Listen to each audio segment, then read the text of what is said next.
5 de julio de 1762. El zar de Rusia, Pedro III, se prepara para tocar una sonata.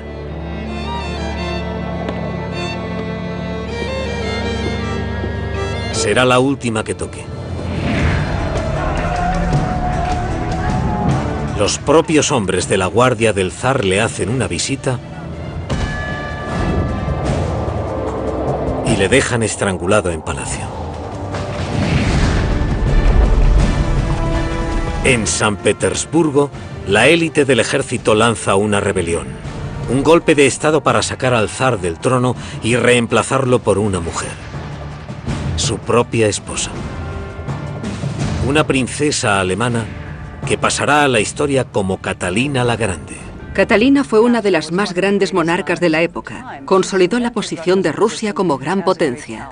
Catalina estaba profundamente motivada por un deseo: dejar Rusia mejor de lo que estaba cuando ella la heredó. Catalina está preparada para pasar de ser una princesa alemana a ser la mujer más poderosa de la historia rusa. Pero el caos se cierne sobre su reino. Una sangrienta rebelión impulsada por la rabia de los oprimidos de Rusia y dirigida por un fantasma, un hombre que afirma ser el verdadero zar. El marido asesinado de Catalina. El auge de Catalina y el modo en que llegó a la corte rusa y aprendió ruso es un cuento de hadas, pero un cuento de hadas de muerte, de asesinato. Nacida sin ningún privilegio, se abrió paso con inteligencia en la despiadada corte rusa. Pero para conservar su corona, tendría que utilizar todo lo que había aprendido en su escalada hacia el poder supremo.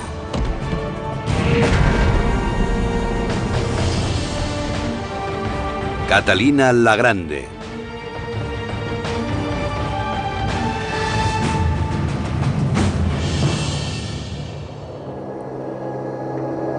...17 de febrero de 1744.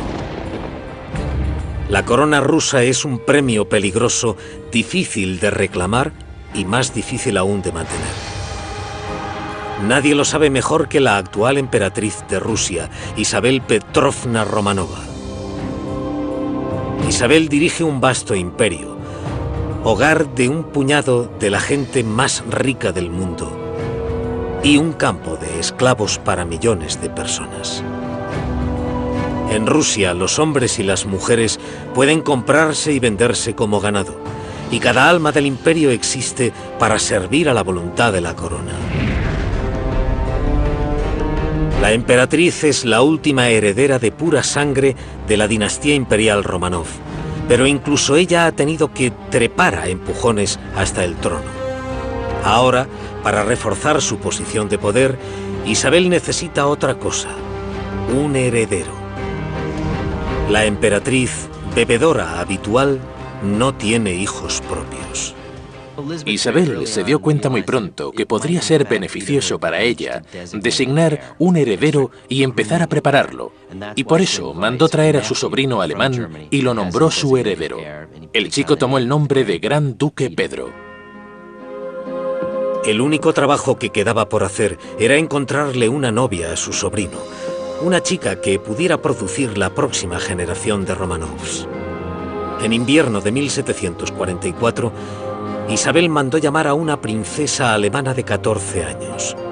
La chica, destinada a sacudir el mundo como Catalina la Grande, entró en la historia como novia por catálogo.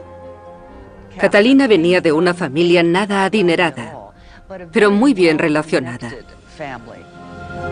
Nació en los peldaños más bajos de la nobleza. Ni siquiera era rusa. Pero la joven Sofía von Achal-Zerbst encajaba con el perfil de una novia imperial del siglo XVIII. Una familia de buen pedigrí, pero sin poder, al menos por el momento. Para una oscura princesa de un pequeño estado alemán, ser elegida para ser la mujer del futuro emperador de Rusia era el sueño de toda la familia hecho realidad. Y era su única aspiración. La modesta princesa albergaba grandes ambiciones, pero el camino hacia sus sueños imperiales tenía un precio. Un bufón inmaduro como esposo, el príncipe heredero de Rusia, el gran duque Pedro.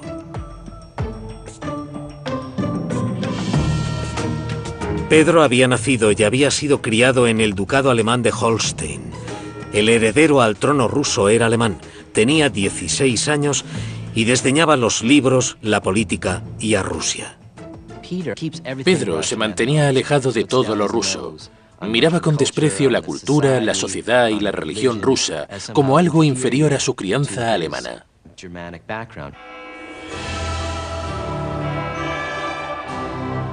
La desigual pareja se casó en agosto de 1745. La joven novia incluso tomó un nombre ruso, Ekaterina, Catalina. Desde el principio, Catalina juró ganarse a la corte rusa. Dio la espalda a sus raíces alemanas y se lanzó a una transformación a gran escala. Catalina se puso a aprender la lengua, se convirtió a la ortodoxia y aprendió los hábitos y las costumbres de sus súbditos. De algún modo intentó convertirse en rusa. Tuvo que cambiarse el nombre de Sofía a Catalina. Tuvo que cambiar de religión, de luterana a ortodoxa. A los 14 años tuvo que volverse más rusa que los rusos. Secretamente, Catalina reveló su ambición al trono. Le escribiría a una confidente: «Estoy decidida a morir o reinar». Como extranjera, era poco probable que Catalina se hiciera con la corona. Pero la despiadada corte rusa había visto contendientes al trono con menos posibilidades. Apenas 5 años antes, la corte era un caos. El imperio más grande del mundo estaba dirigido por un niño.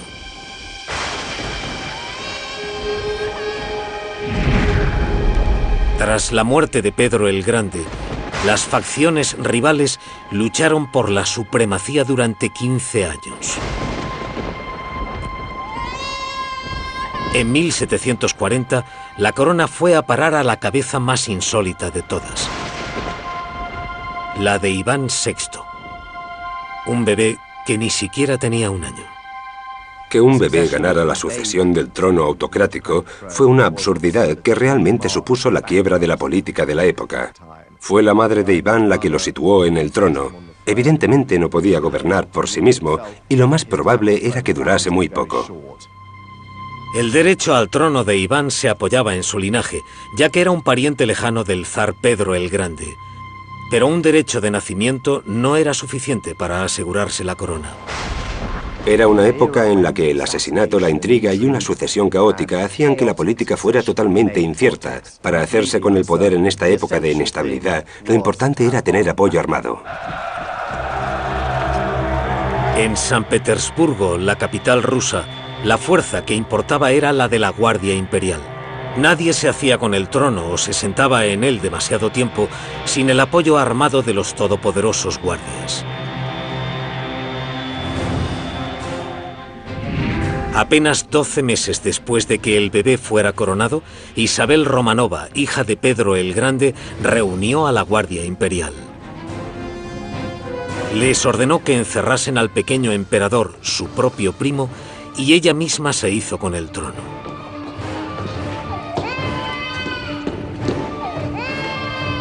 Iván VI pasaría sus días en la cárcel, aislado del resto del mundo.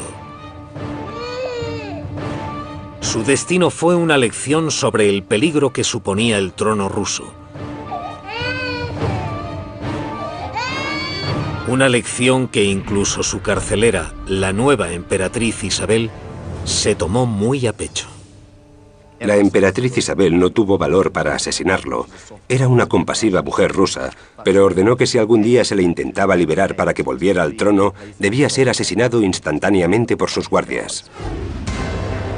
Con el joven zar encerrado, Isabel necesitaba consolidar a su dinastía en el trono. Tenía apoyo militar, así que necesitaba un heredero. Y el trabajo de la gran duquesa Catalina era producirlo. Ambiciosa para todo, Catalina estaba ansiosa por cumplir con todos sus deberes, incluso con los del dormitorio imperial. Pero a su marido le interesaban menos las obligaciones del matrimonio que jugar con sus juguetes militares. La noche de bodas fue un fracaso. No creo que ninguna novia haya tenido una noche de bodas tan decepcionante y torpe como Catalina. No pasó nada. Pedro no tomó su virginidad, no durmió con ella y demostró que no le interesaba como mujer en absoluto. El desinterés mostrado por Pedro hacia su nueva esposa impidió que Catalina concibiera un niño. Para la gran duquesa, darle un heredero al trono ruso era más que un deber, era un asunto de supervivencia. Catalina no era nada tonta. Sabía que después de que la hubiesen traído a Rusia para casarse con el gran duque, su primer y principal trabajo era quedarse embarazada y producir herederos. Y fracasó estrepitosamente. En 7 años de matrimonio, Catalina no consiguió quedarse embarazada.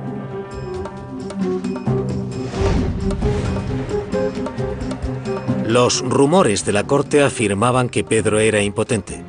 Aún así, Isabel no aceptaba excusas e incluso infiltró informadores en el círculo más íntimo de Catalina.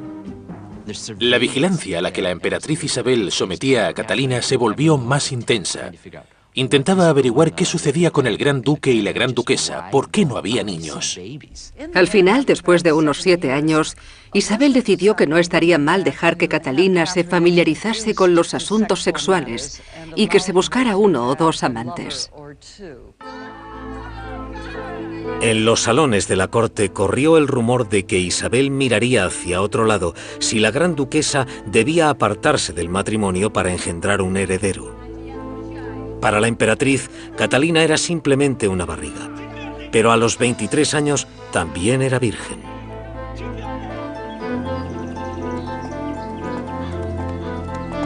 Las confidentes de Catalina le presentaron entonces a un notable mujeriego, Sergei Saltykov. Una de las personas de su séquito era un joven aristócrata, Sergei Saltykov. Inició un romance con la gran duquesa y se le permitió fecundarla para proporcionarle un heredero. Catalina sucumbió a los encantos de Saltykov y perdió su virginidad, pero no la cabeza. Si quería sobrevivir en la corte y luchar por sus ambiciones, cualquier embarazo debería ser percibido como legítimo. Poco después de iniciar su romance con Saltykov, Catalina se buscó un nuevo amante, su propio marido. Después de 7 años, Pedro y Catalina consumaron finalmente su matrimonio. Aunque quizás fuese del dominio público en la corte que Catalina tenía un amante, se creó un engaño para demostrar su castidad. Las alcahuetas le proporcionaron a la emperatriz Isabel las pruebas del tardío lecho nupcial, para que Catalina pudiese hacer pasar cualquier hijo que hubiera engendrado como el heredero legítimo de Pedro. En otoño, el plan de Catalina estaba a punto de tener éxito.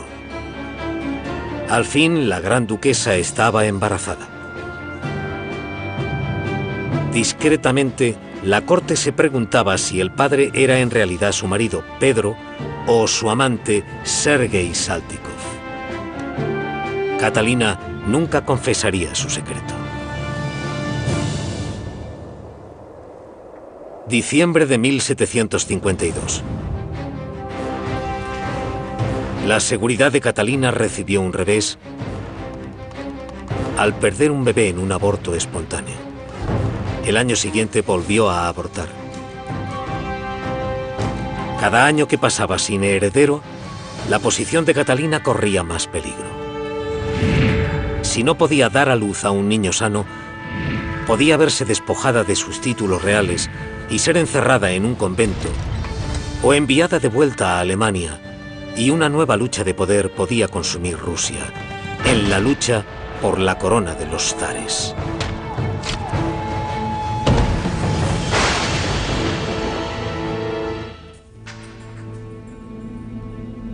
...20 de septiembre de 1754...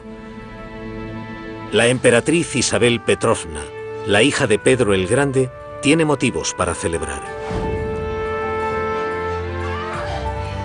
Finalmente tiene un heredero para el trono.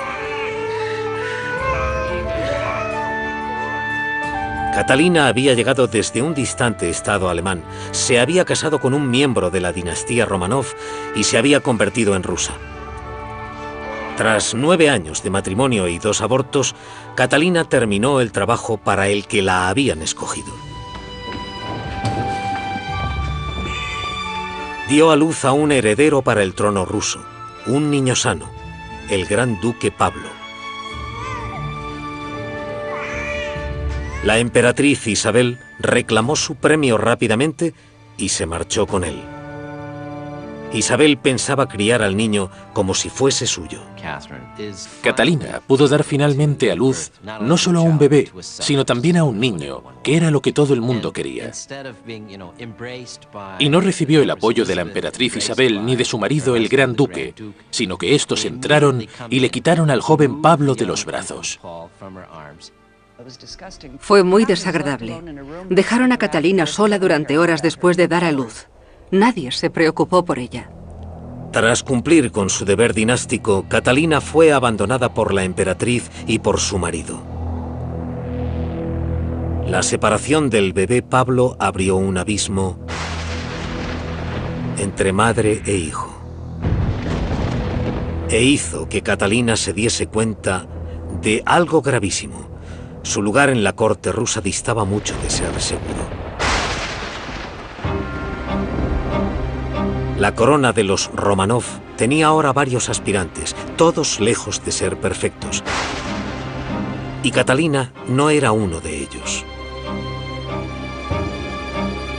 El marido de Catalina, Pedro, el heredero directo de Isabel, era infantil y continuaba despreciando a Rusia.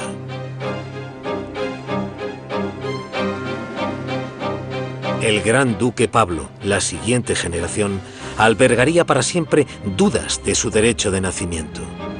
¿Era su padre realmente Pedro o lo era Saltykov, el amante de Catalina? Puede que se hicieran preguntas sobre la paternidad de Pablo cuando nació, pero todo el mundo las acallaba, porque era el heredero que todos querían, el que traería la estabilidad a la sucesión del trono. Por el momento, Pablo era un niño que estaba muy lejos del trono. Pero en la corte rusa no se tardaba mucho en desarrollar el hambre de poder. Ya se había coronado a varios niños. El último en ocupar el trono, Iván VI, aún vivía.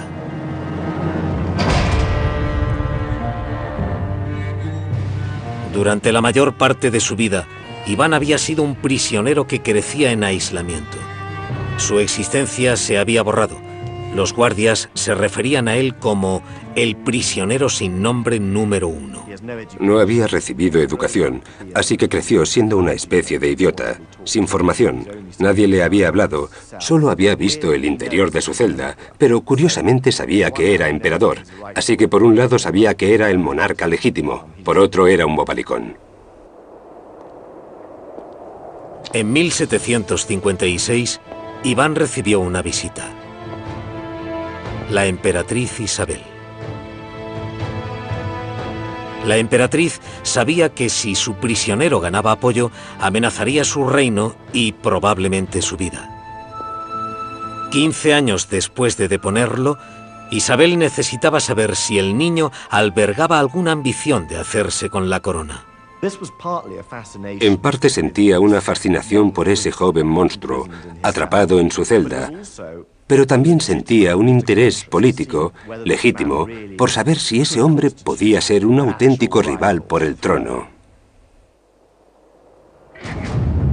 Una sola reunión bastó para convencer a la emperatriz de que Iván no suponía ninguna amenaza para su reino.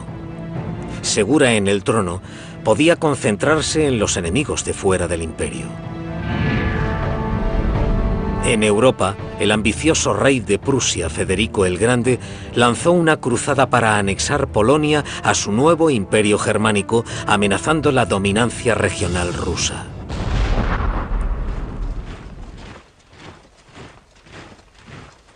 Isabel envió a 43.000 hombres para destruir las ambiciones imperiales de Federico y para conseguir nuevos territorios para su imperio. Isabel dio una serie de importantes fiestas, mientras centenares de soldados morían por Rusia. ¡Viva Rusia!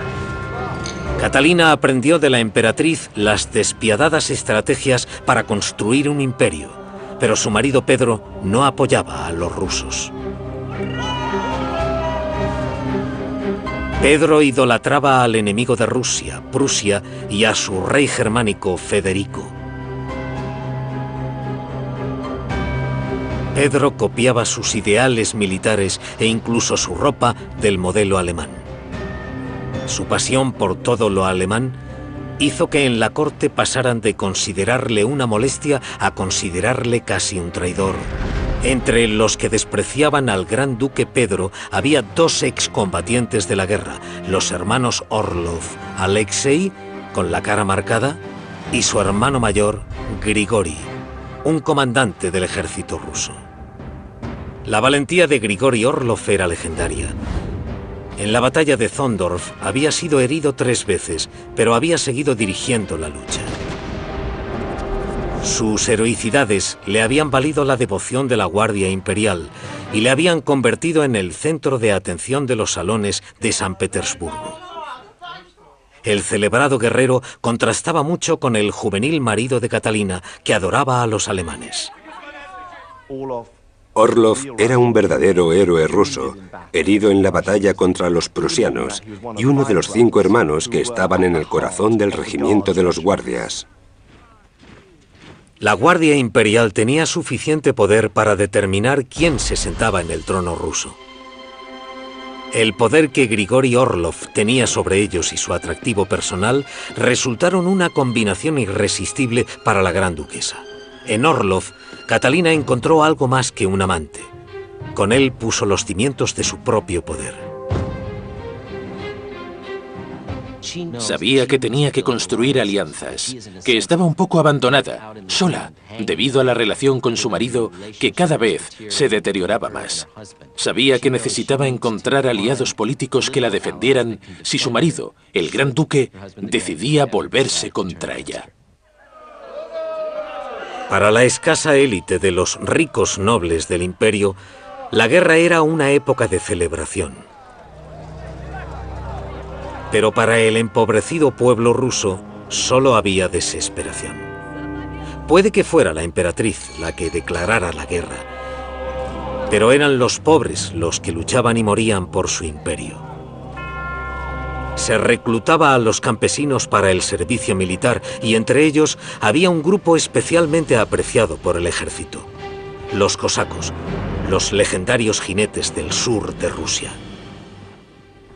Los cosacos eran los matones de la frontera del Imperio ruso que patrullaban las zonas periféricas. No sentían ningún respeto por nada que no fueran ellos mismos y amaban el saqueo y los ataques. Así es como se habían ganado tradicionalmente la vida. El ejército de Isabel reclutó a la fuerza a mucha gente de la región cosaca del sur. Uno de los cosacos obligados a entrar en servicio y a dejar a su mujer fue Emilian Pugachev, de 18 años.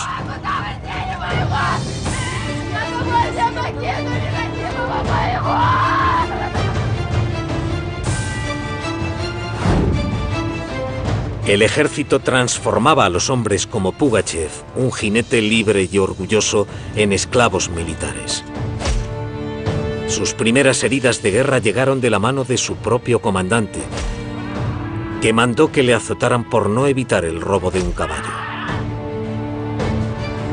En toda Rusia, el brutal trato recibido encendió la ira de los campesinos. Pronto Emelian Pugachev canalizaría esa ira en un asalto que minaría los cimientos del imperio.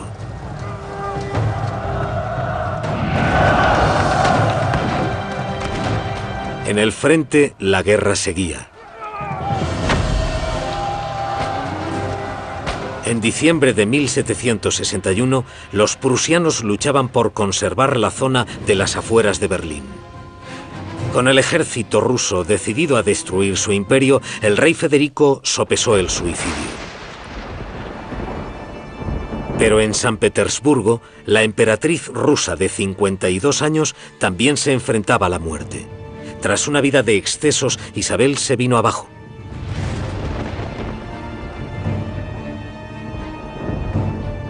Su sobrino, el gran duque Pedro, aún idolatraba al enemigo de Rusia, el rey prusiano Federico. Y Pedro era todavía el heredero del trono de Isabel. La emperatriz Isabel era vieja, gorda y se moría. Todo el mundo pensaba en la sucesión y en la horrible posibilidad de que el alemán Pedro la sucediera como emperador de Rusia. ¿Qué haría? ¿Traicionaría a Rusia? ¿Firmaría la paz con su héroe Federico el Grande y salvaría a Prusia? En Nochebuena, la emperatriz se despidió de la desigual pareja que heredaría su trono. El poder de la corona rusa estaba a punto de cambiar de manos. Pero, ¿qué cabeza llevaría la corona?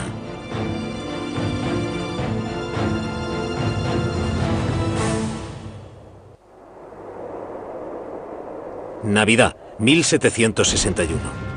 En San Petersburgo, dos alemanes, el gran duque Pedro y su mujer Catalina, estaban decididos a reclamar el trono de los zares.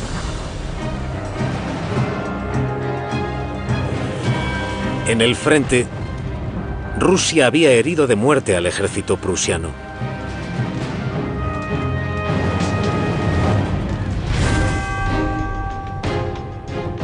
El día de Navidad murió Isabel Petrovna, emperatriz de Rusia. La gran duquesa Catalina soñaba con hacerse con el poder por encima de su marido, el gran duque. Pero por el momento se movía con cautela, y la corona pasó con normalidad al heredero que odiaba Rusia, el nuevo emperador, el zar Pedro III.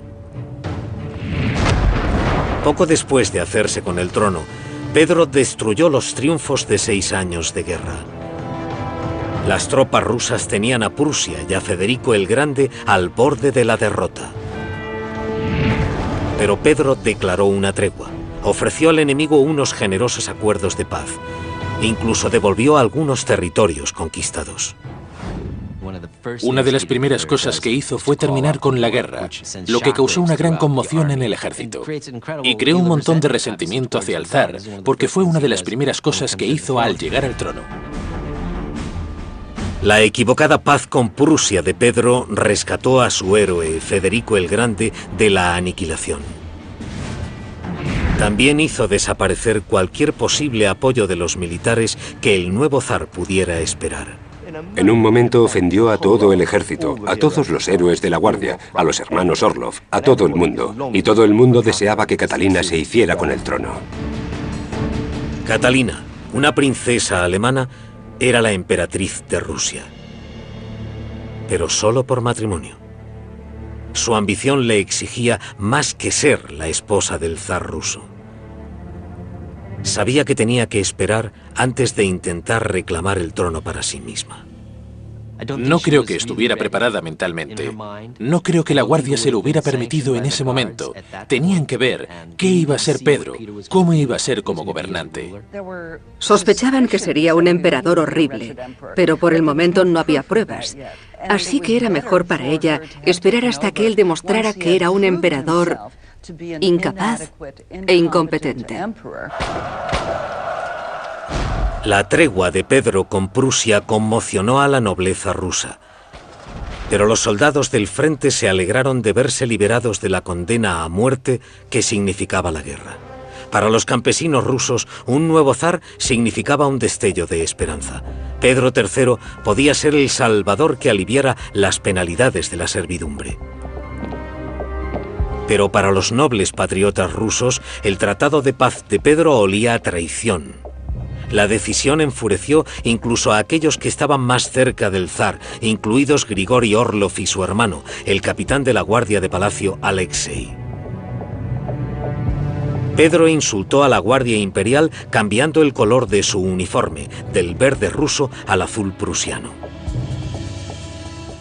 Cuando se convirtió en emperador, sentía desdén por todo lo ruso. Y ese fue uno de los principales motivos por los que fue tan impopular. El infantil emperador Pedro incluso consiguió hacerse con una amante a la que exhibía abiertamente en la corte, lo que abrió una brecha entre Catalina y él. Para Pedro, Catalina era desechable.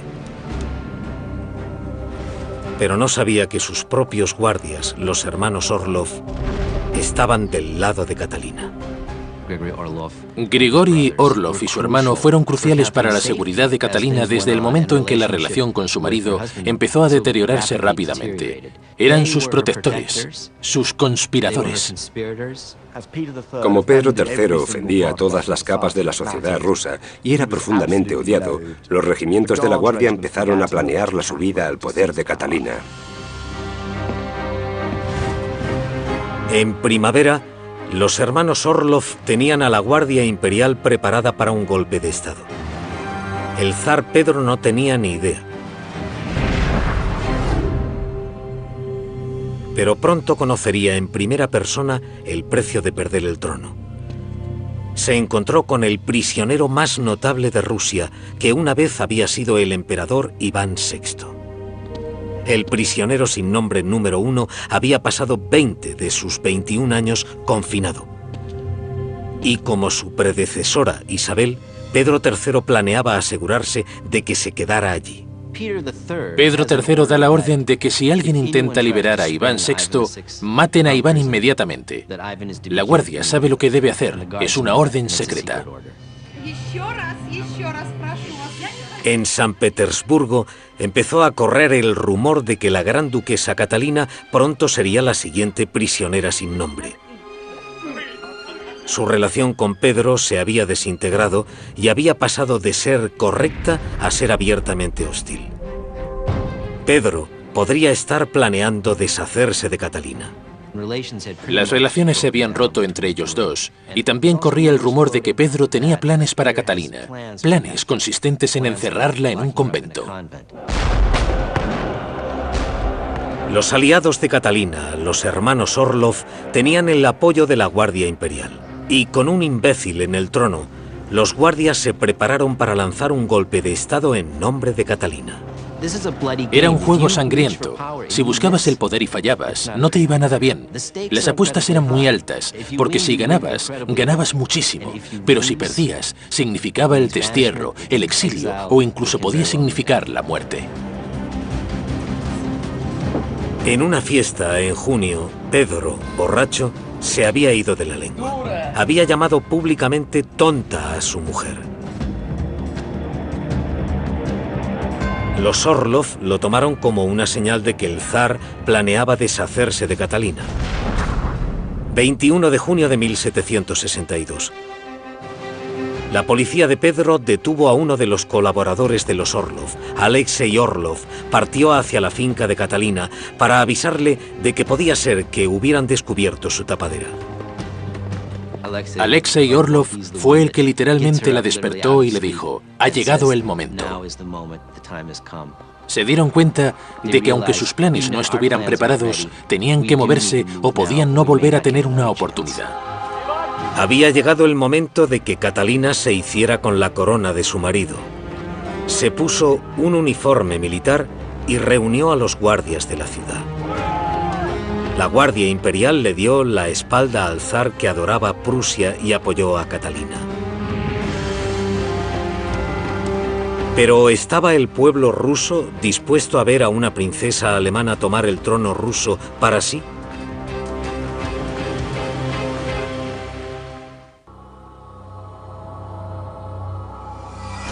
Junio de 1762. Durante 6 meses, Karl Peter Ulrich, un príncipe alemán, había reinado en Rusia como el emperador Pedro III. Para la élite política rusa, 6 meses habían sido demasiados. Desde que Pedro había subido al trono, una ambiciosa cortesana había planeado su derrocamiento: su mujer. Catalina, junto con su amante Grigori Orlov, planeaba hacerse con el trono. Pero el 28 de junio detuvieron a uno de los conspiradores. Catalina podía ser descubierta y acusada de traición. Tras 6 meses de reinado del desastroso Pedro III, se descubrió la conspiración. La policía secreta detuvo a los conspiradores, que bajo tortura podían revelar detalles de la conspiración. La mañana del 28 de junio, Alexei Orlov fue hasta la finca de Catalina y le dijo que su momento había llegado. Alexei Orlov entró en su casa y le dijo que se levantara, que tenían que hacerse con el poder. Era hacerlo o morir. Si no lo conquistaban, les colgarían a todos. Deshaciéndose de los uniformes azules prusianos de Pedro, los guardias corrieron a ponerse al lado de Catalina. La misma Catalina se vistió con la parafernalia militar y se preparó para hacerse con la corona rusa. Los Orlov dirigieron a la Guardia Imperial para que escoltase a Catalina hasta el palacio y la pusiera en el trono. Los Orlov eran hombres que inspiraban un gran respeto, y sus iniciativas determinaban en gran medida el ritmo al que se movía el resto del ejército. Así que cuando entraron en San Petersburgo para reunir a las tropas, no hubo disensión. Nadie cuestionó nada. La gente se puso en fila para apoyar a Catalina. En una de las barracas, un joven oficial le dio un regalo a Catalina. Era Grigori Alexandrovich Potemkin. Potemkin fue uno de los oficiales que se pusieron inmediatamente del lado de Catalina. Hay una historia que cuenta que después de que Catalina se pusiera el uniforme de la guardia Petr Barchinsky, se dio cuenta de que a su sable le faltaba la borla. Y en ese momento, Grigori Potemkin arrancó la suya de su sable y se la dio a la emperatriz. Catalina recordaría la galante devoción de Potemkin, mucho después de marcharse a San Petersburgo a reclamar el trono. Y también los Orlov. Mientras Pedro estaba ocupado fuera de la capital, Catalina entró en palacio.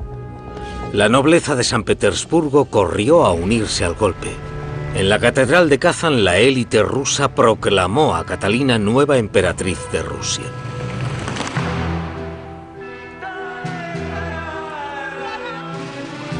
El éxito del golpe dejó a Catalina y sus conspiradores embriagados de triunfo.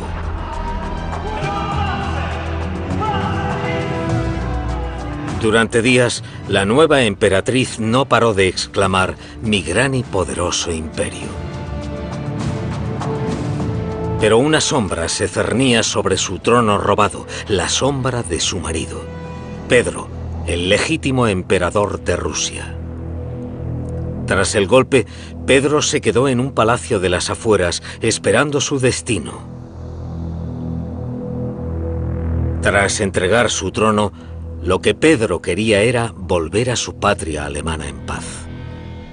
Al final escribió una carta en la que admitía que no era adecuado para gobernar, que sería mejor que Catalina se convirtiera en la emperatriz y que si le podían dejar en paz. Lo único que quería era a su amante, su caniche, su violín y su sirviente negro.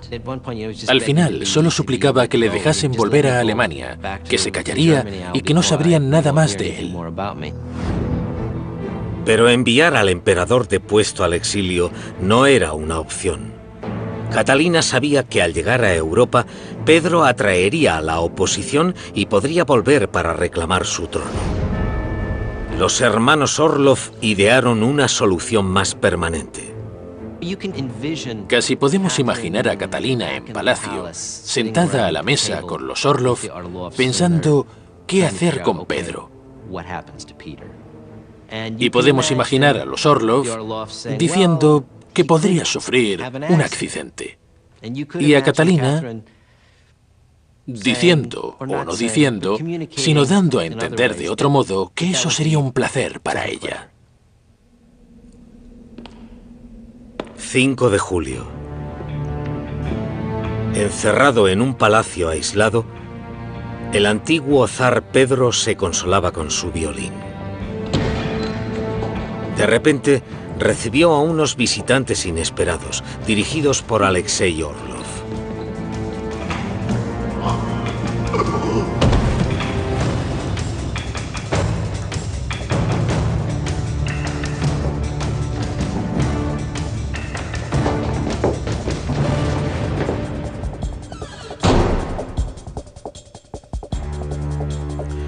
Los Orlov le enviaron un mensaje a Catalina. El monstruo había muerto. Los detalles de lo ocurrido quedaron plasmados en una carta de Alexei Orlov a la emperatriz tras el asesinato que decía: bueno, las cosas se nos fueron un poco de las manos aquí, y por desgracia el zar encontró una muerte prematura. Lo máximo que sabemos es que le estrangularon en medio de una pelea alcohólica con los hermanos Orlov. Sin embargo, el anuncio oficial fue que había muerto de hemorroides. Nadie se lo creyó.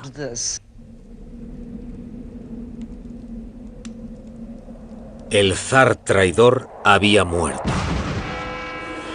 Catalina había secuestrado el imperio y para apoyar su ascensión al trono convocó a todos los poderosos de Rusia a una fastuosa coronación en el Kremlin de Moscú. Fue un acontecimiento muy importante y simbólico que le dio autoridad como emperatriz.